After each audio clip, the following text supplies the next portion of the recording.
Hi, good vibes. Good morning sa'yo.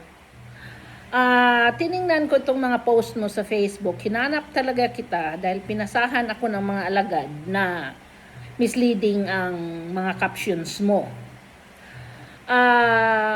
Pwede kong intindihin dahil kailangan misleading para ang mga chismosa mag-click sa ano mo.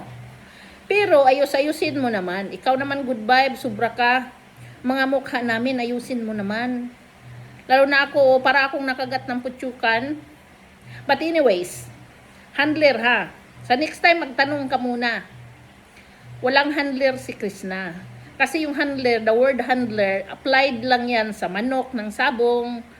Apply yan sa mga, alam mo yung babaeng binibinta, yung mga puta na binibinta. Yan, may handler yan.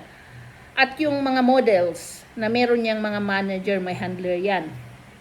Si Krishna po is doing it alone. Walang handler sa kanya.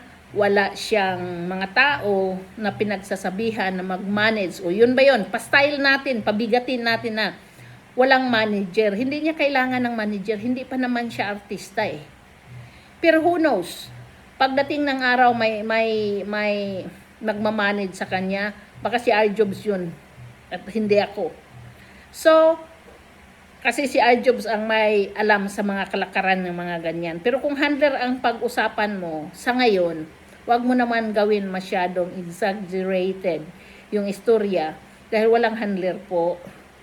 At pag good vibes lang naman yang sayo, nakukutaw ang mga utok ng mga, alam mo na, at wala sa amin ang handler ni Krishna. She's still a vlogger. She's vlogging the way she wanted it. The way kung paano niya i-portray yung buhay nila at sarili niya. Sa kanya yon. Walang handler si Krishna at walang kahit sino man na mag-handle sa kanya kung ayaw niya.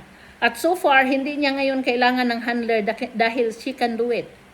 Ang mga handler kasi na pinagsasabi mo, manager, gagawin mo lang yan kung sikat ka na, yung alam mo yun, yung hindi mo na kayang gawin yung oras mo kasi sila yung mag-ano ng oras eh.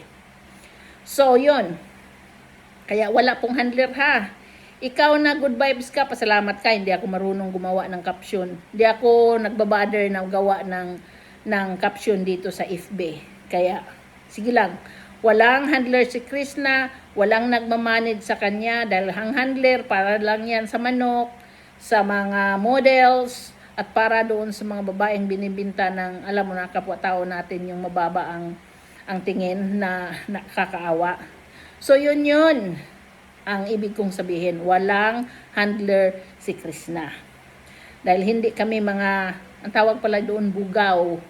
Hindi kami ganon. At hindi ako manager, hindi rin siya R-Jobs, at hindi rin whatever it means na handler, walang ganon sa amin.